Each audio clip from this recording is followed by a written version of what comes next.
and you, okay.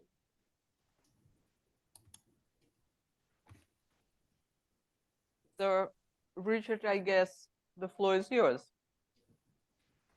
Okay.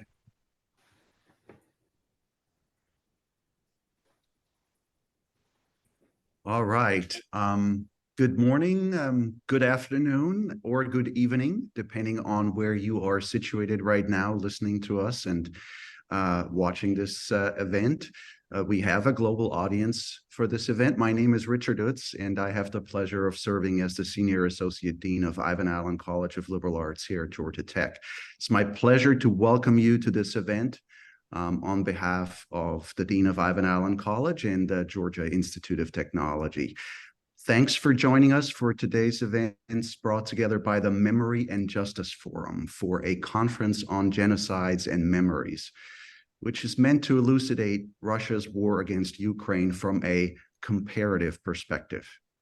As you all know, this event is sponsored by multiple universities, but it is my great pleasure to give a shout out here to the power couple, or the team of indefatigable researchers, scholars, and activists, my friends and colleagues, Doctors Dina Kapaeva and Nikolai Koposov.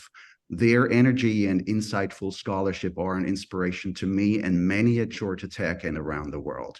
Why do we need events like this conference? Well, memory wars are currently raging from East Asia and Australia through Europe and the Near East to the Americas. And the war in Ukraine has revealed that a memory war can, in fact, trigger an actual shooting war. This scholarly meeting wants to lay open the ways in which populist movements and neo-authoritarian regimes weaponize the historical past as a major instrument of their propaganda, as well as the long-term evolution of modern culture and historical consciousness, which has made possible such manipulations or infodemics through collective memory. One of the voices that has helped us all comprehend these processes better is that of today's keynote speaker. I'm thrilled to welcome Anne Applebaum, journalist, prize-winning historian, staff writer for The Atlantic, and a senior fellow at the Agora Institute at Johns Hopkins University, where she co-leads a project on disinformation and 21st century propaganda and co-teaches a course on democracy. Her books include Red Famine, Stalin's War on Ukraine, Iron Curtain, The Crushing of Eastern Europe, 1944 to 56, and Gulag, A History, which won the 2004 Pulitzer Prize for nonfiction. Her most recent book is the New York Times bestseller, The Twilight of Democracy, The Seductive Lure of Authoritarianism. She was a Washington Post columnist for 15 years and a member of the editorial board. She's also been deputy editor of The Spectator and a columnist for several British newspapers. Her writing has appeared in the New York Review of Books, The New Republic, Wall Street Journal, Foreign Affairs, and Foreign Policy, just to name a few. I'm absolutely thrilled to welcome her today and hand over the microphone, so to speak, to Dina Kapaeva. Thank you. Thank you, Richard, for this introduction and for being with us for this very important event. We are very honored to have Anne Applebaum joining us. And I would like to mention that we have a full audience of our Georgia Tech students who will be listening and will be asking questions at the Q&A. So I understand that this question may be very broad, and you explicitly asked me not to ask any broad questions, but it's basically your fault because you published this great article, "The West Must Defeat Russia," a couple of days ago in the Atlantic. So my first question is, why is it so important that the West defeats Russia? So first of all, thank you very much for inviting me to do this. I'm delighted to be part of your conference. It's a great topic. You have two great people running running the conference, and I'm really happy to be part of it. I'm sorry I'm not there. Maybe another time it will work out. And greetings from Poland, by the way, which is where I am now, and that's why it's dark, because it's evening, my time. Look, I think when we talk about defeating Russia and the war in Ukraine, there are really two levels that we need to think about. One is just the level of transatlantic and European security. That, you know, it's clear that Putin intended to conquer Ukraine, all of Ukraine.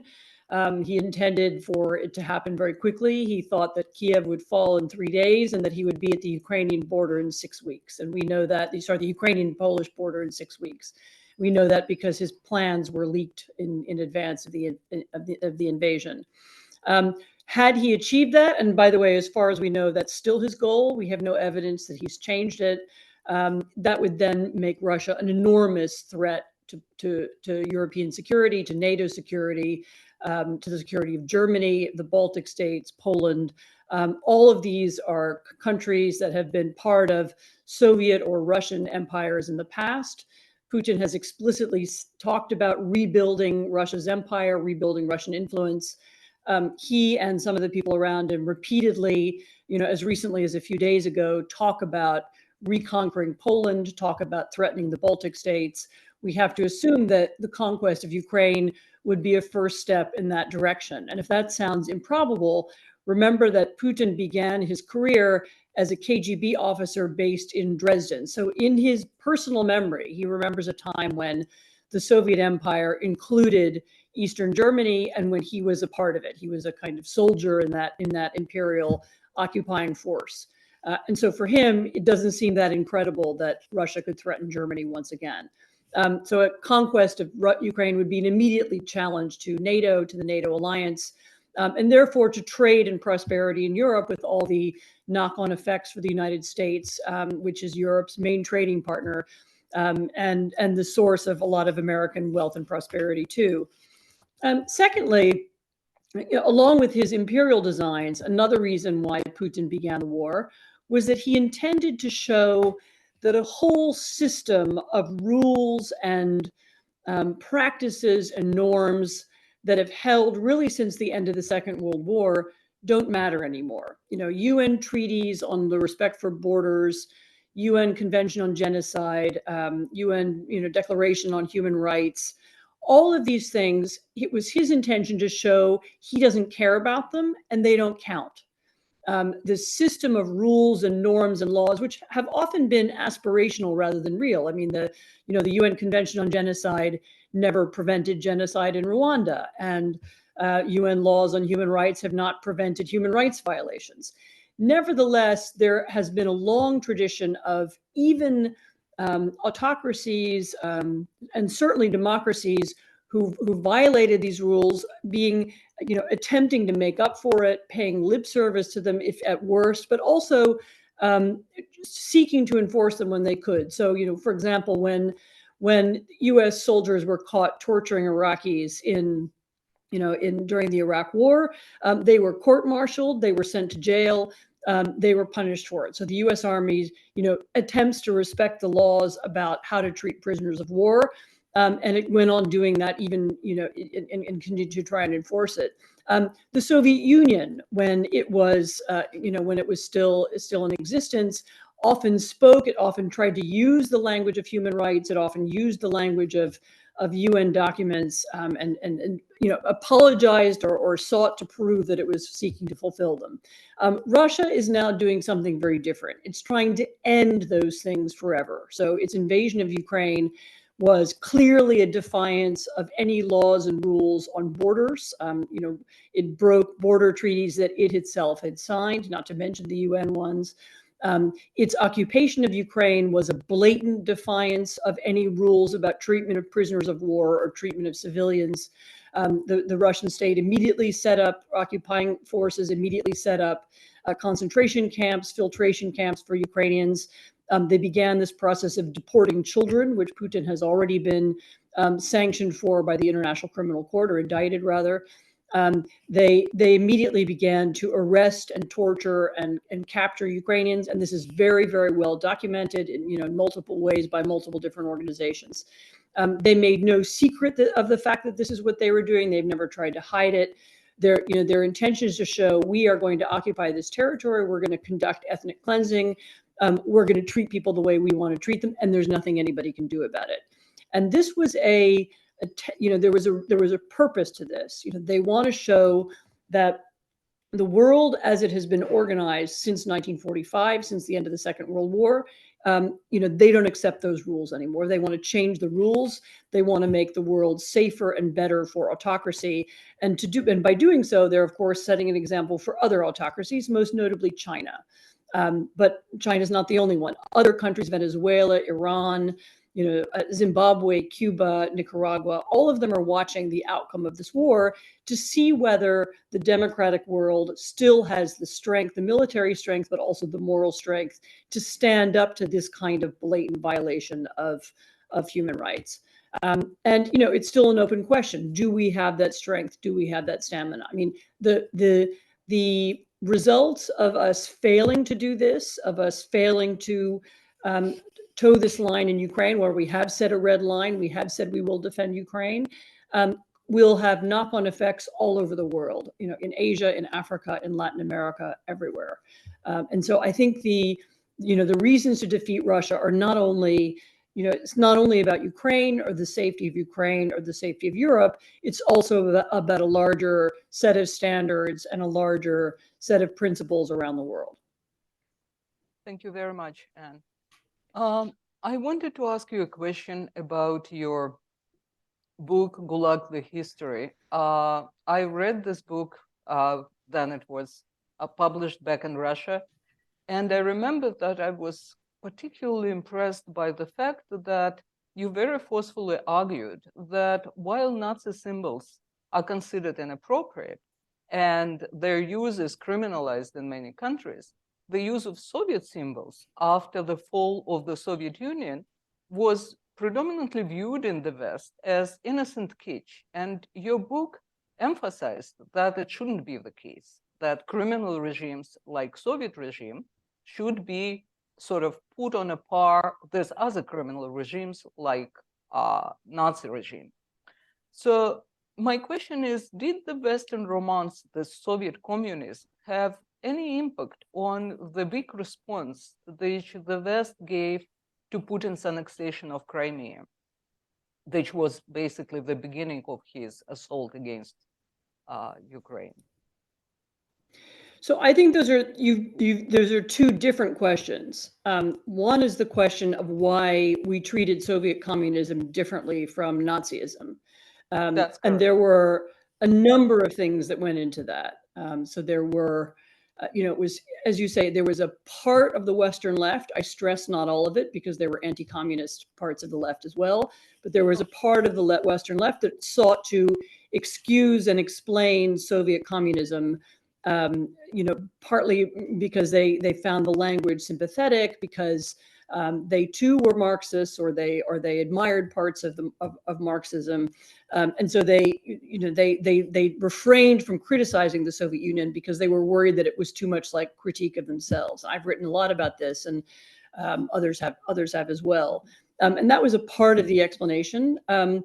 Another part of the explanation was the fact that the Soviet Union was a Western ally during the Second World War against Hitler, and it was always very difficult for the United States or Great Britain to say that we defeated, one genocidal regime with the help of another. So it was very difficult for Americans after the war, or any of the allies after the war, to admit that they won the war, but the war didn't end, in a way where, we always talked about it as a war for democracy, but it didn't end as a war for democracy for everybody. So half of Eastern Europe, half of Europe rather, was left under Soviet control and remained a dictatorship, which, and a very cruel dictatorship for half a century after that. So it was very difficult even for the Western mainstream, let alone the Western left, to admit that, that this is how the war ended. I think all of those things played into it. There's thirdly the point, which is that the Gulag and the worst crimes of the Soviet system were not well known in the West. There wasn't the kind of evidence that we had of the Nazi crime. So there weren't photographs, there weren't documents. There weren't survivors in the same kinds of numbers. There was no occupying force that went into the Soviet Gulag at the time when it was in operation that liberated people. So we didn't have any of those images or scenes or memories. Some of that after 1991, after the fall of the Soviet Union, became available. I mean, my book was one of a lot of books that were published at that time using new archives. And I actually do believe that since I wrote the book, it was published in 2003, I think even since then, a better understanding of the Soviet Union has developed, and some of the naivete that there used to be about the Soviet system has worn off. I mean, in a way, now that we have more distance over those regimes, it's a little bit easier to say, well, there were these two dictatorships and they were both in Europe at the same time. And they were both, vicious, and we can talk about them together without it seeming like one of them is excusing the other.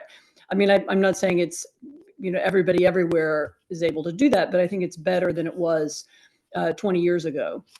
The reasons why we didn't react in 2014, I think are connected to that problem. In other words, to us, Russian revanchism doesn't look quite the way, German or sort of neo-Nazi revanchism in Germany would look. We don't feel it in the same way. The Russians reconquering something, it doesn't have the same echo that it would have if you could imagine a neo-Nazi regime taking over Germany and invading Poland. I mean, that would create a more automatic reaction because that history is better known.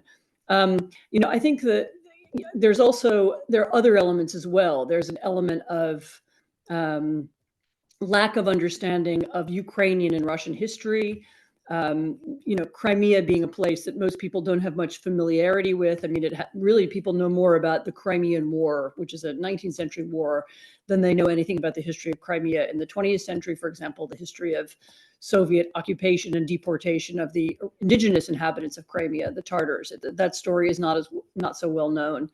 I think there was also an element of, when Putin first came to power, he was treated as a kind of reformer. People were happy to see him in the West. He tried to integrate Russia with Western institutions. The G7 became the G8. He was seen as a kind of a technocrat and perhaps dictatorial, but not in some kind of aggressive or revanchist way. And it took a long time for that image of Putin as a reformer, as somebody we can do business with. It took a long time for that image to change. Too long, I think. I mean, it's my view that certainly at the very least, after the invasion of Georgia in 2008 and earlier after Russian attempts to destabilize Estonia in 2006, I mean, there were warning bells a lot earlier. But up until 2014, most Western powers, I mean, the Germans, the French, but also Americans, Canadians, everybody was still doing business with Russia as usual. And the idea that Russia was an aggressive and revanchist power hadn't really registered. I think 2014, began to change that. I think the Russian intervention in the U.S. election in 2016, and then subsequently French elections and German elections as well, began to change, in a deeper way, the understanding that Russia had bigger designs on Europe, that it intended not only to reoccupy Ukraine, but that it was looking to destabilize European and Western democracy more broadly. I think it took a long time for that change to sink in. So the world wasn't really prepared in 2014 to understand the invasion of Crimea for what it was. I should say one other aspect of the invasion of Crimea for me, and maybe this is where your question was leading. When I watched it, I saw these bands of men with unmarked uniforms, and military equipment moving across the Crimean Peninsula. I knew exactly what was happening because I wrote another book called Iron Curtain, which is about the Soviet occupation of Eastern Europe after the Second World War.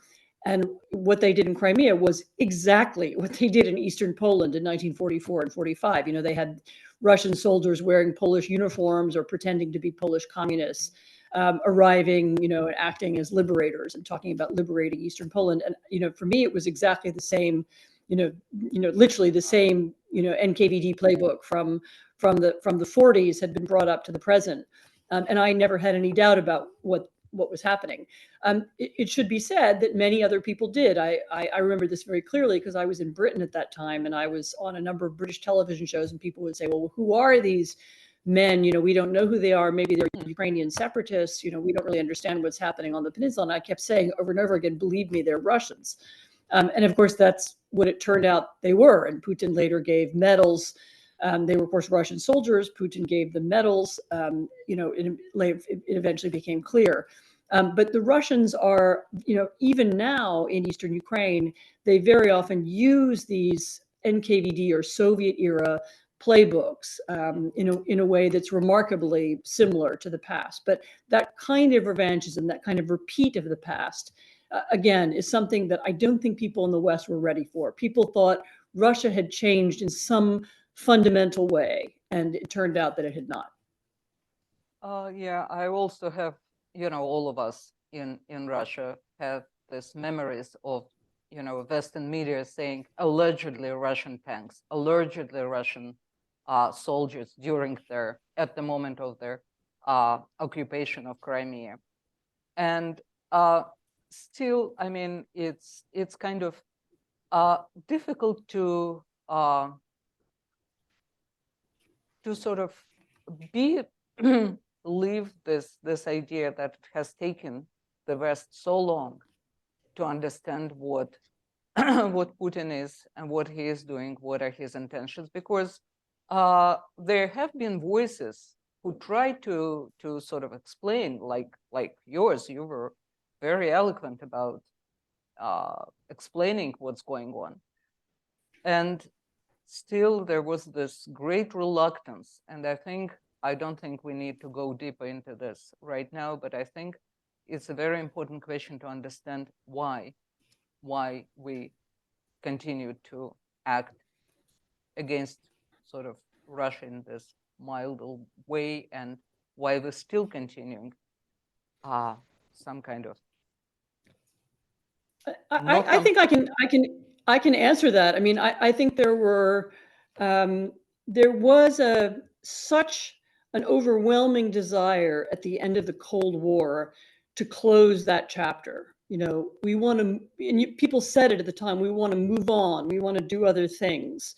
We have other projects in the world. We want to think about something else. Some kind of confrontation with Russia seemed, for example, to the from Barack Obama said this more or less at one point. That's such an old-fashioned way of thinking. We don't want to go back to those days when we have this focus on Russia. And there's a way in which I even understand that. I mean, people wanted to move on. They wanted to, figure out, answer other questions and solve other problems. And they didn't want to, continually think in this way. I think that was a part of it. And then the second piece of it, of course, is commercial. I mean, people invested in Russia. They were making money in Russia. I mean, there's a whole, long, deep German involvement with Russia that actually goes back to before the fall of communism. There was a German-Russian investment in pipelines. The Germans had this deep belief, actually, which I don't think was purely commercial. They believed that if they had a deep trading relationship with Russia, that would create peace and safety in Europe. They thought that, through trade, they would keep the peace. They would, if not create democracy in Russia, then at least make sure there were regimes that were always, friendly to Europe and to European companies. And as I said, there was a sort of mix of commercial motives and political motives. We can keep the peace through trade. We don't have to have confrontation. People didn't want to go backwards in time to a moment when Europe had to arm itself, protect itself, have American troops in Europe and so on. And so there was just a resistance to that. And I think that was the primary explanation for it. Yeah, I think this very, very, to the point what you are saying, especially because what we witness now is this lack of armory, lack of ammunition, lack of weapons. Nobody have them. It's kind of unbelievable. It's very difficult to sort of understand how the world gets so disarmed on such a huge scale. So we weren't totally disarmed, or we wouldn't have anything to fight with the Ukrainians, but Yes, to give to the Ukrainians. Sorry, but but yes, I mean, there was an assumption that there wasn't going to be another land war again. We weren't going to have a land war in Europe. And the idea that we would fight one still seems to politicians of the current generation, very retro. I mean, this was something their parents and grandparents worried about. So no, there wasn't a mental preparation for that. Yeah, I absolutely in agreement with you, of course. Let me ask you this. In your book, Red Famine, on the Holodomor, this artificially created famine in Ukraine, you show how the Soviets weaponized this disaster. The Kremlin denies that the Holodomor was a genocide of the Ukrainian people. And my question, of course, is, can we call what Russia is doing today in Ukraine a genocide? And that's basically the question that very much underlies the project of this conference. So the original definition of the word genocide, and it was a word that was invented. It was invented by a Polish Jewish lawyer called Raphael Lemkin, who grew up near Lviv, which is now a Ukrainian city. It was Polish at the time. Was his definition, his understanding was an attempt by one country to destroy or eliminate the culture of another. And he included in his definition of genocide, it was a pretty broad definition, not just the physical elimination of people, but also the destruction of culture, churches, schools, language, tradition, the attempt essentially by one nation to wipe out another. And he was writing and doing most of his work at the time of the Armenian genocide, when exactly that kind of wave had happened. And of course, he was also living in a part of the world where attempts to destroy cultural destruction had also taken place. The Russians had, in the past, pushed back against Ukrainian culture, banned Ukrainian, art and music. They'd done the same to the Poles. There was a version called Prussification. There was a German version of that also in Western Poland. So he was aware that these kinds of movements and moods existed, and it was his idea that eventually, it's a long and convoluted story, but eventually became the UN Convention on Genocide. It's true that after the Second World War, following the Holocaust, the idea of genocide became associated in many people's mind with that narrower definition, that genocide is the attempt to eradicate an entire people physically. So you kill every single person, which was Hitler's desire, was to kill every single Jew, more or less. In fact, the UN Convention on Genocide is a little bit broader than that, but the popular understanding has always been narrower.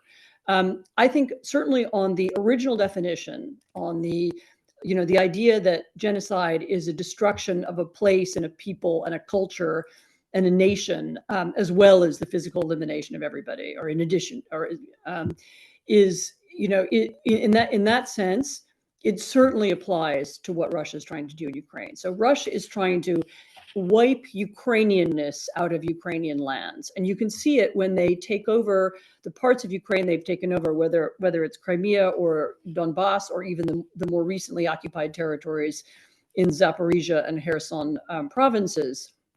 When they take over, they forbid the speaking of Ukrainian. They look for people who they consider Ukrainian activists or members of the old Ukrainian city administration, mayors. They've arrested almost every single mayor in every small town that they enter.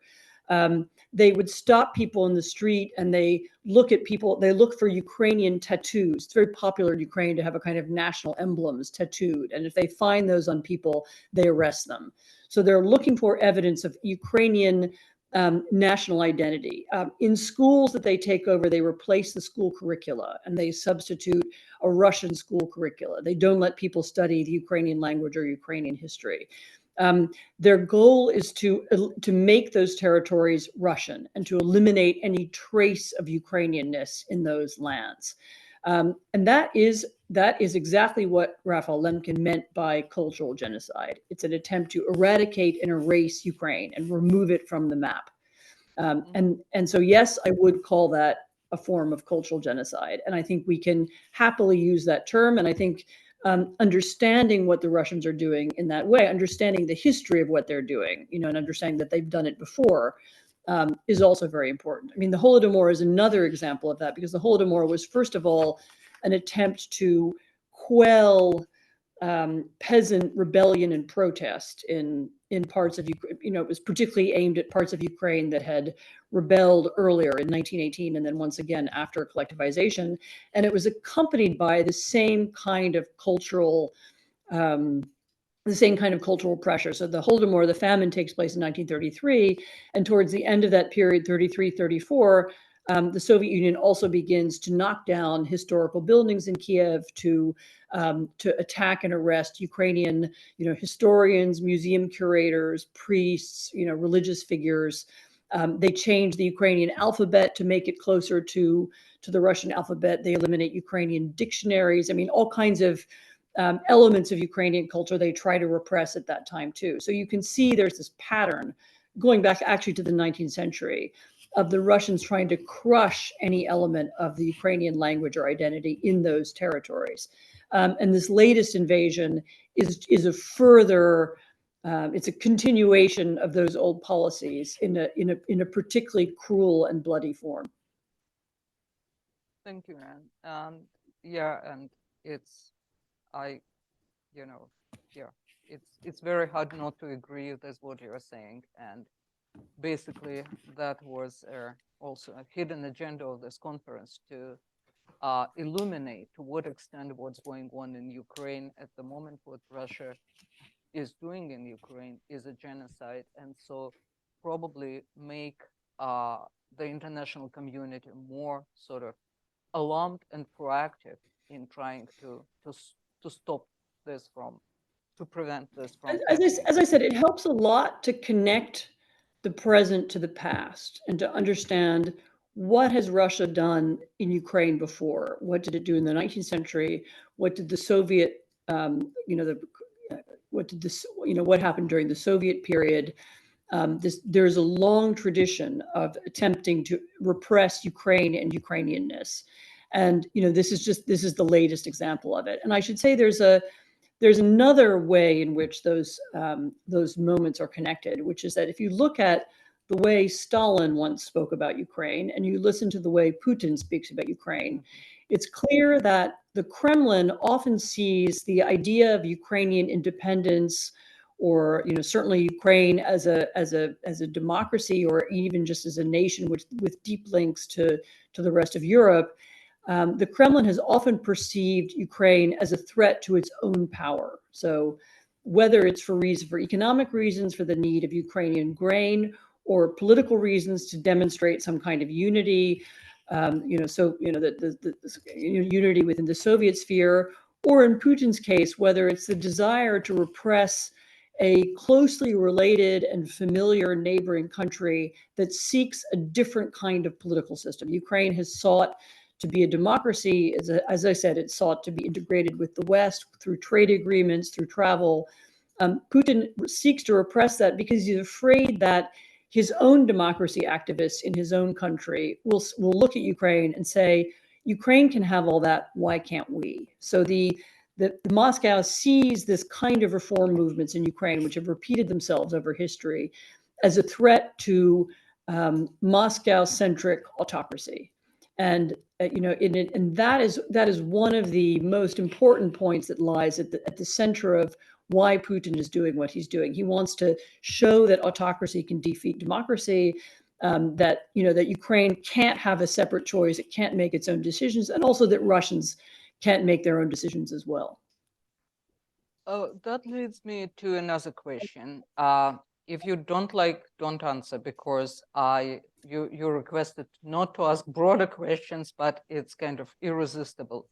How do you explain the stability of Putin's regime despite its corruption, its completely anti-humanist politics, also in relation to its own population, economic inefficiency, and military failures?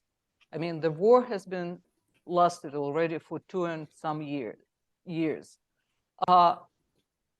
The conservative estimate is that 1,800 100,000 Russians were killed. There are other figures saying that it's up to 200,000. So why this? I mean, all of us, despite our own research and our own prognosis, they all believed that the regime will fail after the military failures, and it stands still. So what are the, I understand it's an unfairly broad question, but what are the elements of answer you can? So, I'd be interested to hear what you think too. I mean, there are a lot of different ways to answer that question.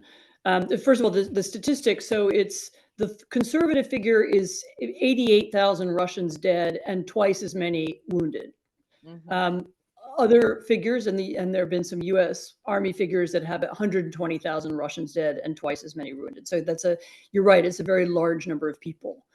And I would say several things about that. For one, remember that this regime hasn't been entirely stable. There was a strange, wasn't clear that whether it was a coup d'etat, maybe the best description is an insurrection, last summer, led by one of the most important Russian generals. I mean, in fact, Prigozhin, who led this kind of occupation of Rostov and attack on Moscow, was one of the few Russian generals who achieved some success, over the second year of the war, during the second year of the war.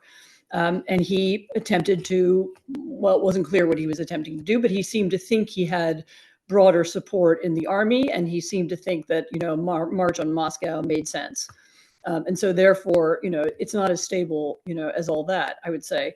But I mean, I think there are a number of elements here. I mean, one is the most active and the most oppositional elements in the country are now either in jail or have left. Several 100,000 Russians have gone abroad since the war began. I don't even know that we know the exact numbers, but it's between 3,000 and 5,000 people are in jail right now. There are much more political prisoners in Russia now than there were even in the 1980s at the end of the Soviet period. The most, 2 or 3 of the most prominent, political leaders in Russia, Alexei Navalny and Ilyashin and others are also famously in jail. So Putin has successfully used violence to kind of cut off the head of the opposition and take its leader, eliminate its leaders either through exile or arrest. That's one of the reasons. I think it's interesting the way he's fought the war.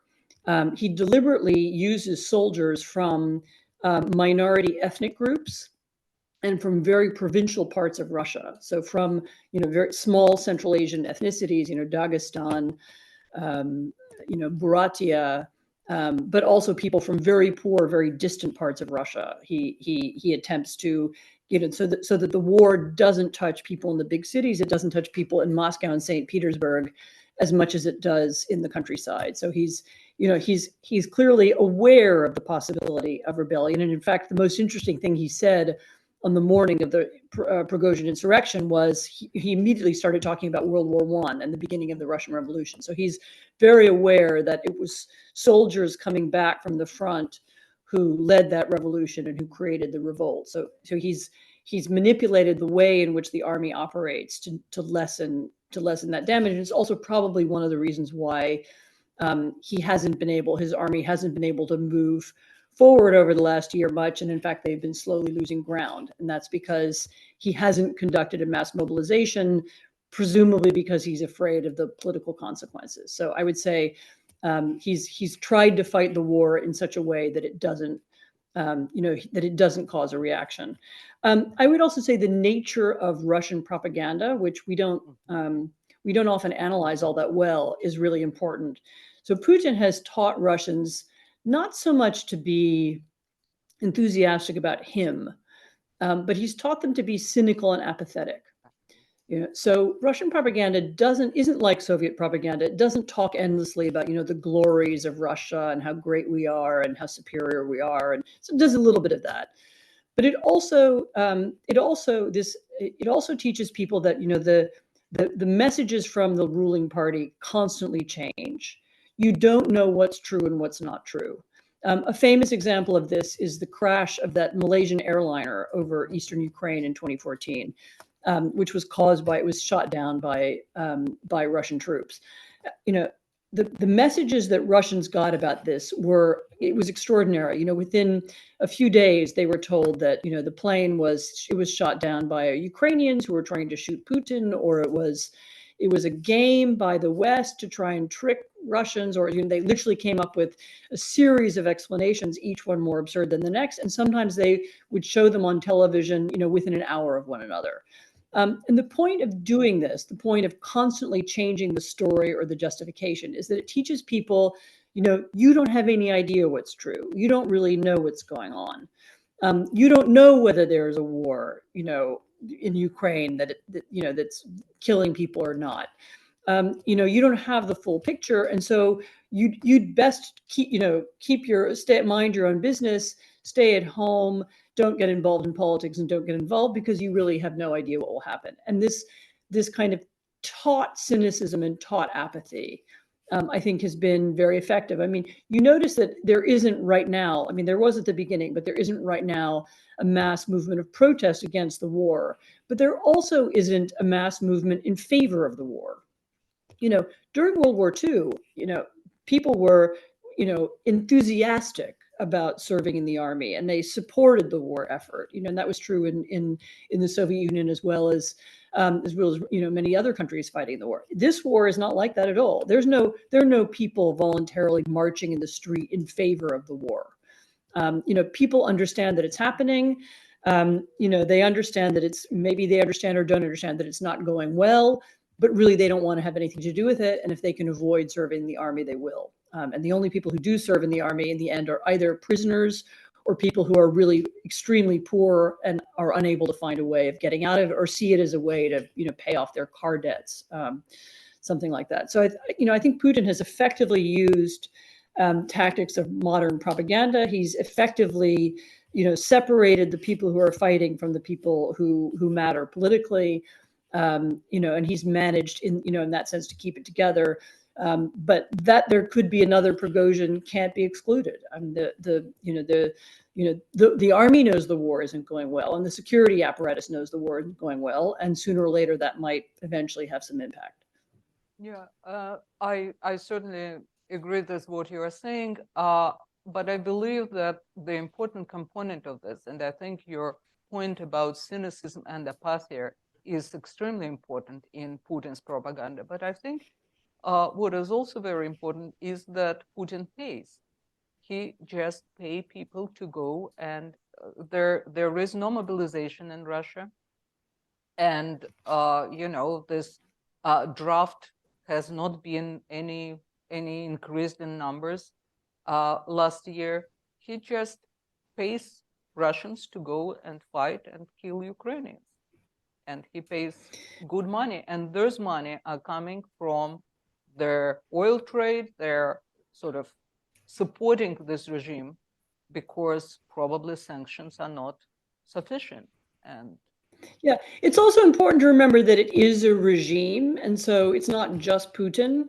Sure. And so he is the kind of linchpin, but there are a lot of people who have a lot of interests in keeping the system in place. Lots of business people, oligarchs, but also non-oligarchs. People who have arrangements in Moscow or St. Petersburg, or business deals. They don't want him to go because there's an interconnecting web of interests. And they would like to preserve that. So there's a widespread interest in keeping things the way they are. They don't want a revolution because that could affect everybody else's social position and status and money and business arrangements. So there are lots of people besides Putin who like the current setup and don't want it to change. And I think that's as was the case with the Soviet Union and as was the case with Stalinism. I think that's often overlooked. Well, that leads me to another question about your wonderful book, Twilight of Democracy. There you kind of describe the crisis of democracy in the West.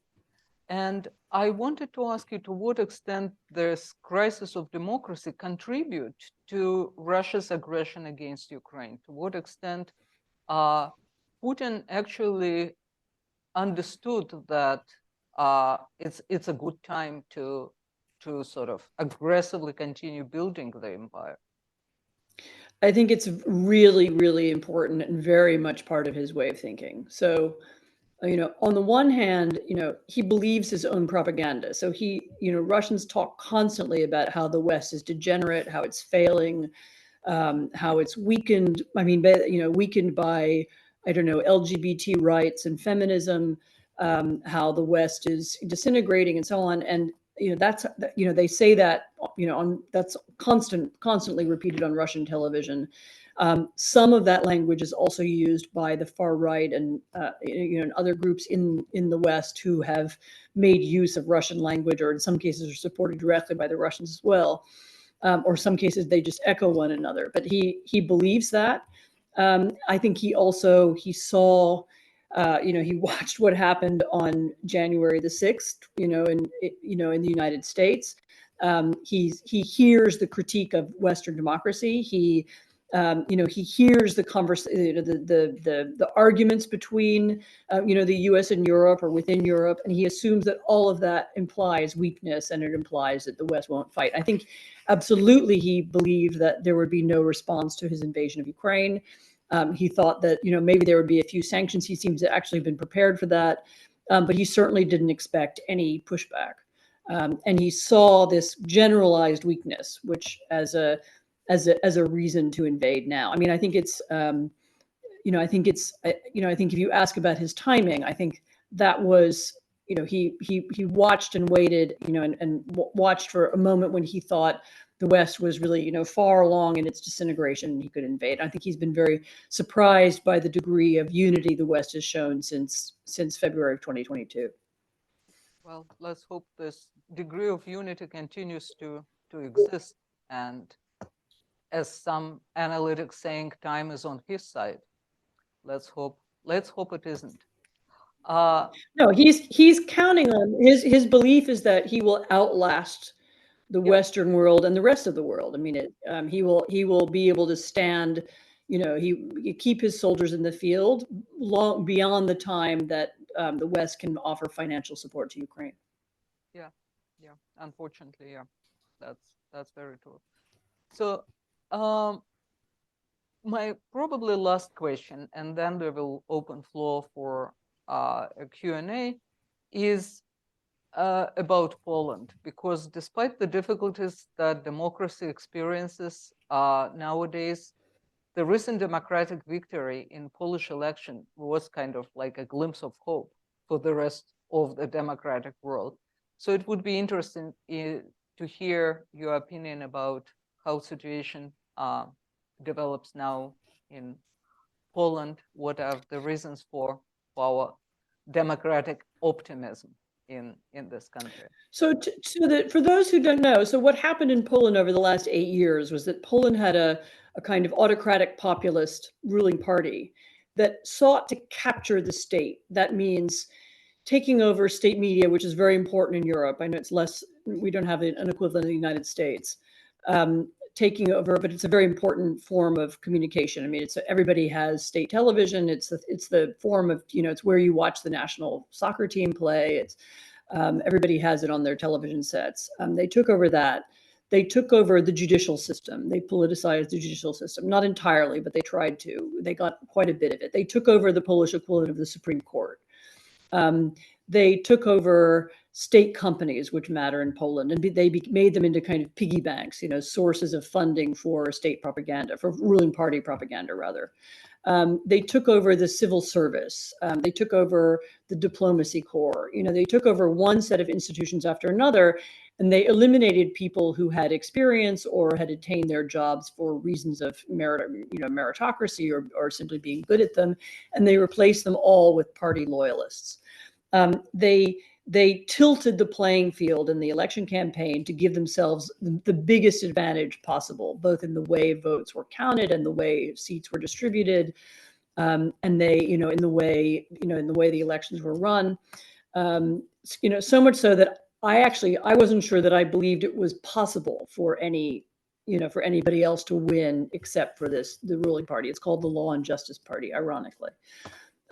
What happened instead, this is now a month ago, was that there was an enormous turnout, much higher than opinion polls had ever shown, and actually higher than has ever been the case in Polish history. So it was a 74% nationwide. In cities, it was more like 85%.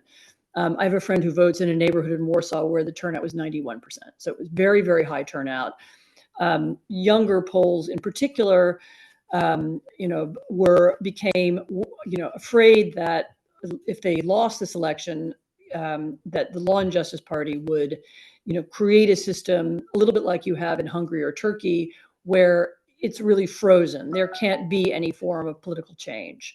The ruling party becomes a de facto autocratic party, and it's impossible to fight against them. And you really have to either join them or leave the country if you want to make any advance, whether in business or whether in academia or anything else. And so there was an enormous turnout, and to the surprise, I think, of the ruling party, a coalition of opposition parties won. Because of the way the Polish parliamentary system works, the Polish president didn't immediately appoint an opposition prime minister to form the government. He's sort of taking a number of steps to delay that as long as possible. Everybody who I know, including Polish legal scholars and others, do believe that there will be nevertheless an opposition prime minister. It will be Donald Tusk, who was the prime minister previously between 2007 and 2014. He will be the prime minister, within a month. So there has to be a kind of process whereby the current prime minister tries to form a government and fails, and then the parliament will elect its own prime minister. Right now, the parliamentary majority has already been acknowledged. There is an opposition member who is now the Speaker of Parliament, and it's really just a question of time before the new coalition takes over. I mean, once that happens, they have a really tough job, changing back, the media, the judiciary, the civil service, the diplomatic corps, really one institution after the next is going to be very difficult, particularly as the current president. And in Poland, the president is less important than the prime minister, but he still is able to veto things. The current president is also effectively a law and justice president. So, it will be a process to get rid of that, but it's an important sign because it proves that there is a nonviolent democratic way back from this kind of one-party state, and we've seen these one-party states take over, as I said, Hungary, Turkey, Venezuela. It doesn't have to be a right-wing process. It can be a left-wing process as well. And knowing that there is a path, or theoretically it's possible to take back is very important. So in that sense, Poland shows the way forward for states that have seemed to lose their way in the last few years. Georgia is another state where you have, in effect, a kind of autocratic populist ruling party that has made politics difficult there. There are a number of states like that around the world, and so this election in Poland shows that it's possible. But as I said, we're a long way still from the end of that process, and who knows, whatever they can do to block it, this Law and Justice Party will do to block it. Well, let's hope.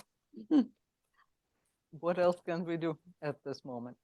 And thank you so much. Thank you very much for all the wonderful answers to difficult questions of contemporary world. And now I would like to open floor to the questions from the audience. Yes, please. And I welcome my students. Please think about questions. Yes. Yeah, thank you for the presentation. I think my question is a bit complicated, but I feel that with all the sanctions in course and all the other sanctions that the West wants to impose in Russia, I think it's possible that Russian citizens will feel hated by the West. And I think that this can be fertile ground for a new Hitler or a new Stalin. I think this can be amplified if Russia ends up losing the war. What should be like the measures that the West have to take in order to prevent this kind of movement inside Russia? So I don't quite know how to say this, but Hitler, Stalin, I mean, Putin is the new Hitler, in the sense that he's already a European leader who has invaded his neighbors, and and the occupation of Ukraine, with has created concentration camps and has arrested and murdered people and has kidnapped children, thousands of children, away from their, families or institutions in Ukraine and taken them to Russia. So we are already at the moment where we have that kind of leader is there.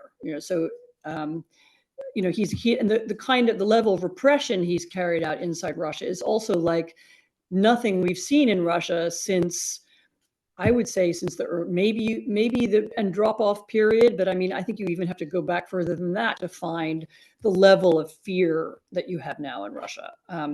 So we're already in a phase where we have an extremely dangerous leader of a Eurasian state who is behaving in that way. So, so I would say that. Secondly, I would say, sanctions. Sanctions aren't the source. Sanctions aren't the reason why Russians think everybody hates them. I mean, the Russian state has been telling Russians, I mean, aside from making them apathetic, which has been one of the goals of propaganda, another goal of their propaganda has been to kind of besmirch the idea of Europe and of America and the ideas of Russians. And so there's an expression called Russophobia, and so what Russians are told every day is that Russophobia all over the world has taken virulent forms. Everybody hates us. We are alone. We are fighting for survival of our nation. And that's what we're doing in Ukraine. That's why we're there. But they've been told this for a decade. Going back to even before 2014.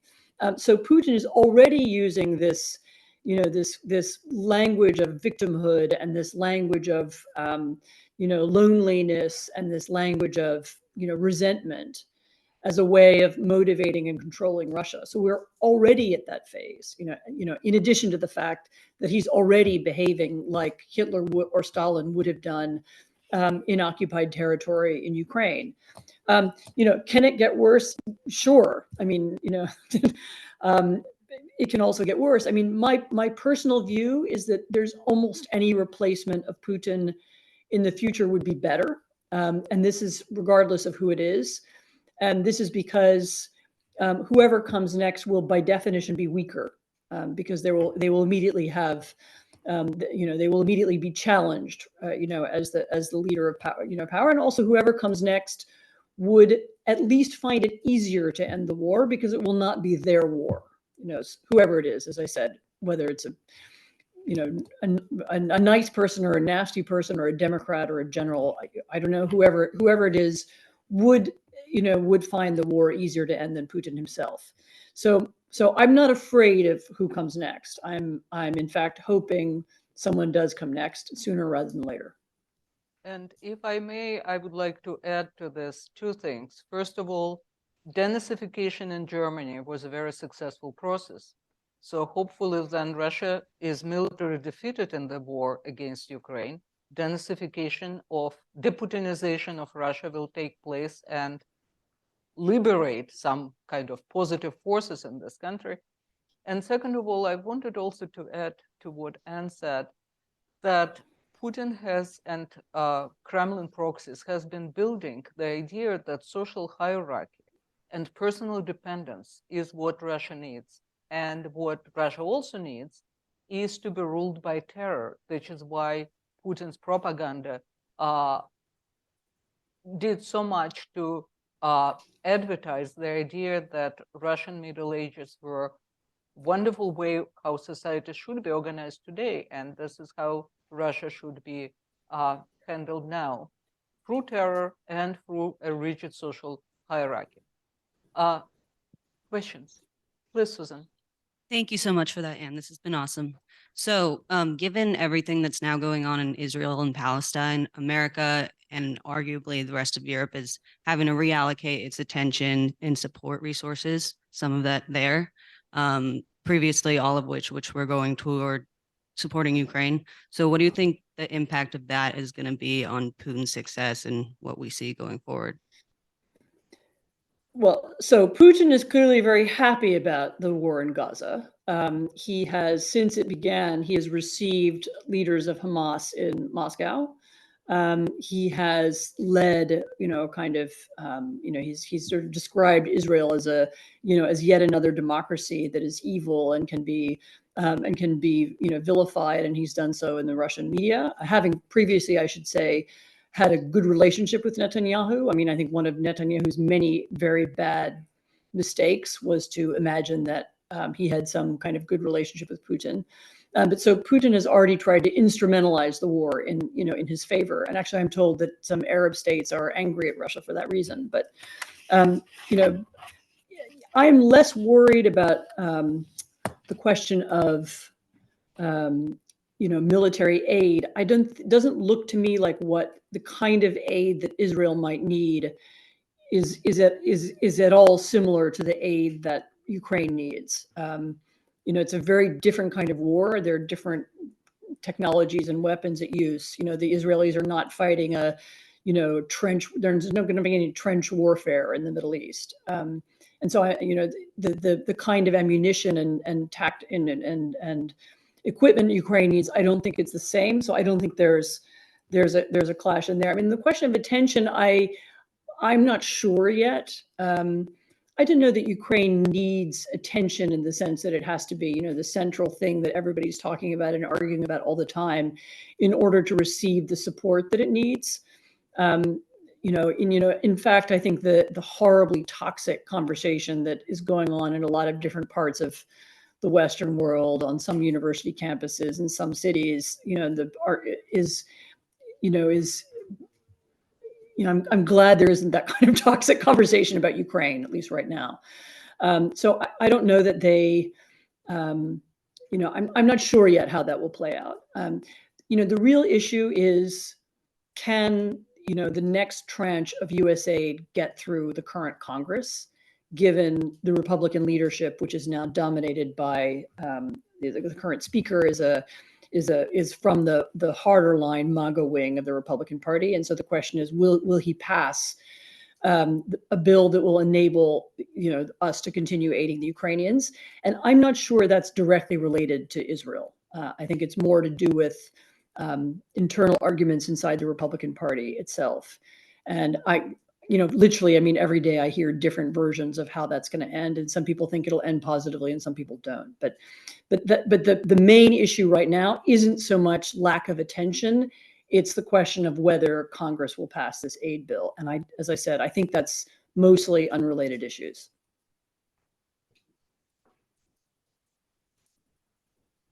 Yeah, thank you for your presentation. It was very insightful. I guess my question would be, so obviously you talked about like Western Europe and the efforts for them against Russia. I guess what I want to know is, what has been the overall sentiment towards Russia for many of the Eastern European nations, especially for those that are like former Soviet bloc nations? And does their sentiment maybe have an impact or play a role in the current Ukraine war? It's a good question. So, with one exception, all of the Central European nations up until now have been extremely helpful of and hugely supportive of Ukraine. In Poland, when the invasion began in February, there was a kind of national shudder. I can't really describe it. It was this rippling wave that went across the whole country, because what people saw when they saw this full-scale invasion, to them looked like September 1939. It reminded everybody of the invasion of Poland, which in September, Poland was invaded on September the 1st by the Nazis, and then 2-3 weeks later, it was invaded by the Soviet Union. And so Poland has this very clear memory, and even the photographs, if you made them black and white, the tanks on the fields and the women at train stations and headscarves, I mean, it really looked like World War II. And so there has been an enormous amount of support for Ukraine, especially in Poland. And I think, but also the Baltic states, Romania, they've been hugely supportive. And their role as supporters, I think, has been very influential inside NATO and inside the European Union. It's not an accident that the US now has troops in Poland. Quite a lot of the transfer of equipment and weapons that have gone into Ukraine have gone through Poland as well as Romania. Both countries have been very open to that and have been helpful and cooperative, most of the time. And as I said, they in turn have been very influential in convincing, the Germans, the French, and others to support Ukraine.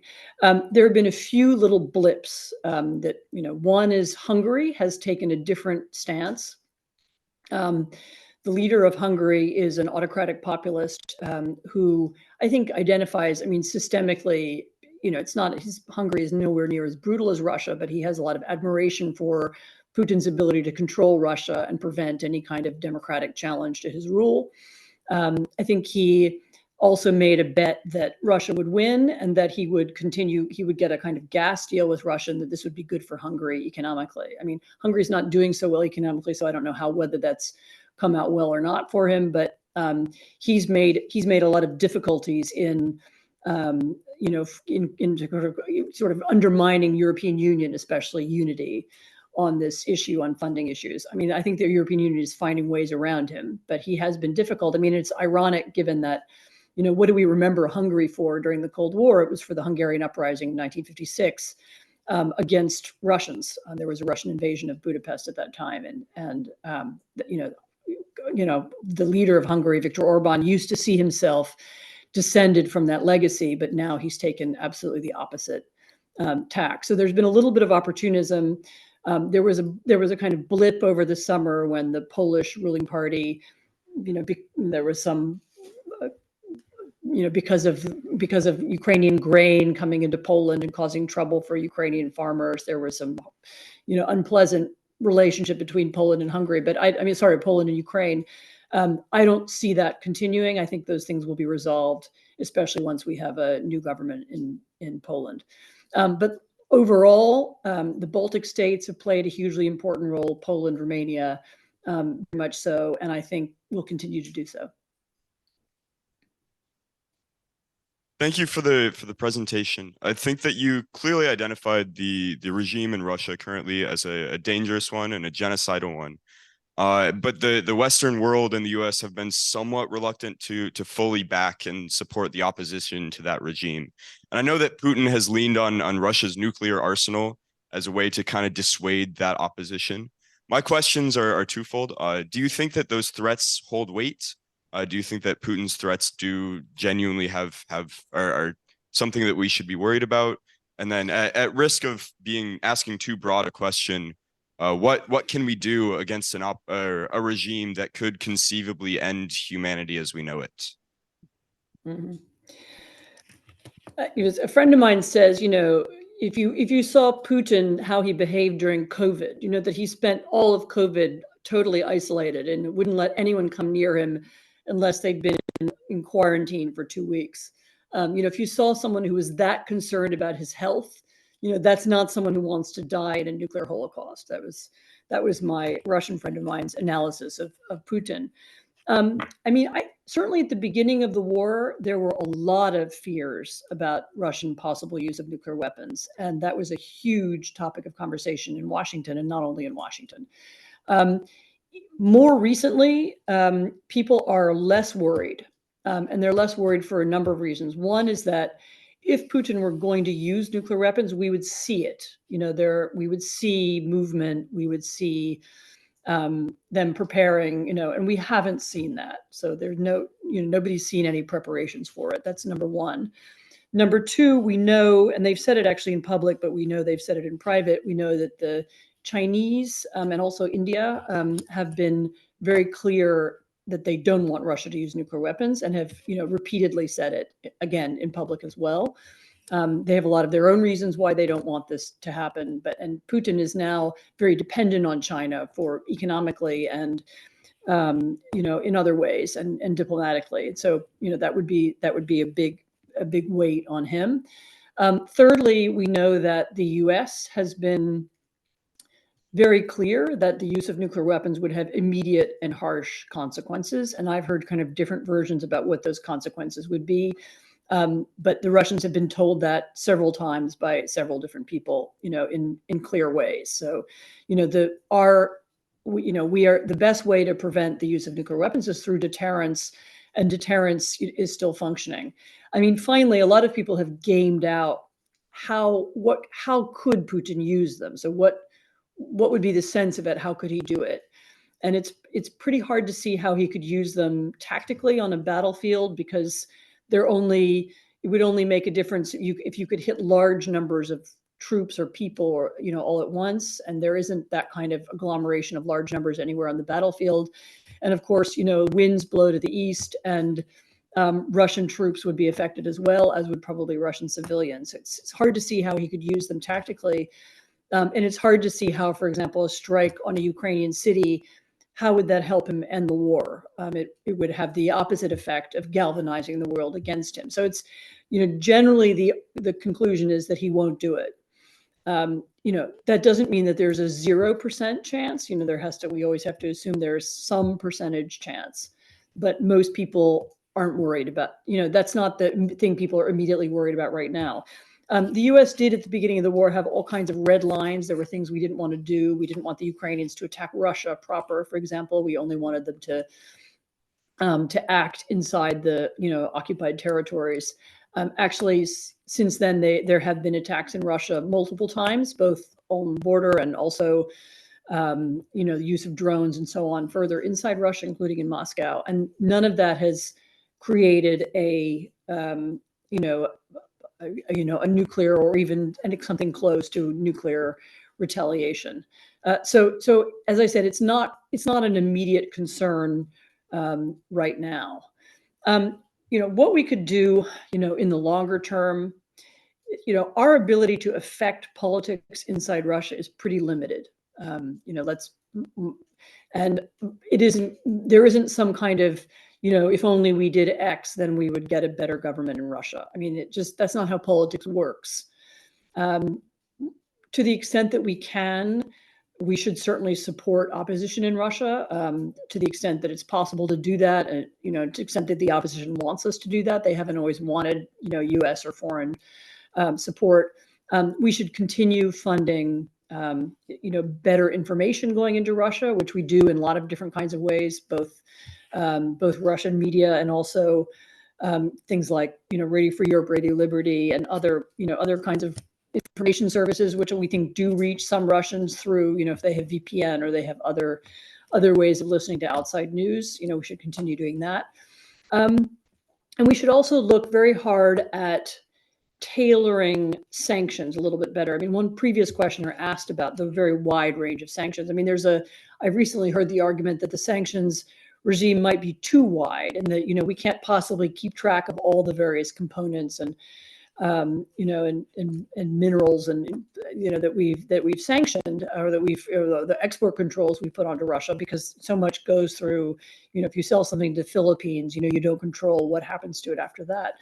And we should focus more clearly on the defense industry and making sure that the defense industry doesn't get the materials that it needs. And to the extent that we can do that, I hope we will. But we have to be realistic about what our options are. I mean, we don't have the ability to change politics inside Russia, or really actually any, most other countries. All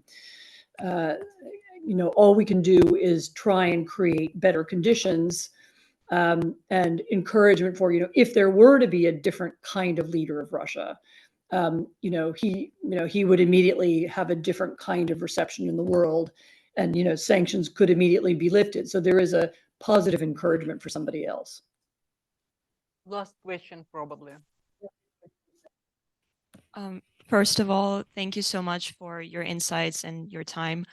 So do you think that Putin's willingness to do business with the West, like initial willingness to do business with the West and form political alliances, was just a smokescreen for him to carry out his occupations? I think it's a little more complicated than that. I think that he originally thought, there was a kind of phased idea. There was an idea that we will cooperate with the West. we will use, Western investment and so on to become richer. There was a sense that Russia had been impoverished by it, the years of the Soviet Union, which is true. There was an idea that, Russia can use, especially, Western financial institutions, that Putin and the people around him, can, launder their money, can use, Western technology and so on to increase and reinforce their power. And that Russia's return to empire can begin after that. So I don't think it was exactly a smokescreen. I mean, I think it was a tactic that they used for a while. But I think that the ultimate idea of reestablishing Russian imperial power was always there. And I also think it was there before Putin. As early as the early 1990s, the Baltic states were already beginning to warn of Russian revanchist language, of being not treated as fully independent by Russia. There was an idea that Russia will return to its play an imperial role again already 20 years ago. And so it wasn't exactly fake, the initial engagement. There was a desire to for Russia to have a new business model, to rebuild its economy. But I do think that Putin always intended to return to some kind of imperial role. I mean, some people think that he was, during the pandemic, he seems to have spent a lot of time reading old history books, and he seems to have come up with a particular theory of history that justified the invasion of Ukraine. So it may be that, that it's not that he went crazy or something like that, but maybe that his focus on Ukraine became sharper, just really in the last few years, and that does represent some kind of change. And his original idea for Ukraine was that he would corrupt Ukraine, and he would have, there would be sort of Russian friendly leaders of Ukraine who would win corrupt elections and would keep power corruptly. And that was what Yanukovych was, the President Yanukovych of Ukraine. And then when that policy failed, he began to change. And when Ukraine had not one but two free elections, we had first the election of, first one election and then the election of Zelensky.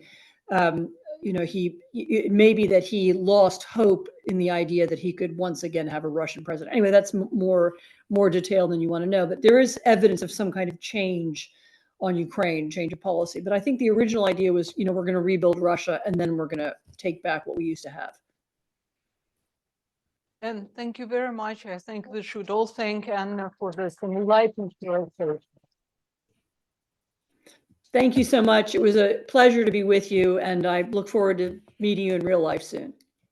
Thank you. Thank you, Anne. Thank you. And I hope one day we will meet here in person. Yes, Thank you.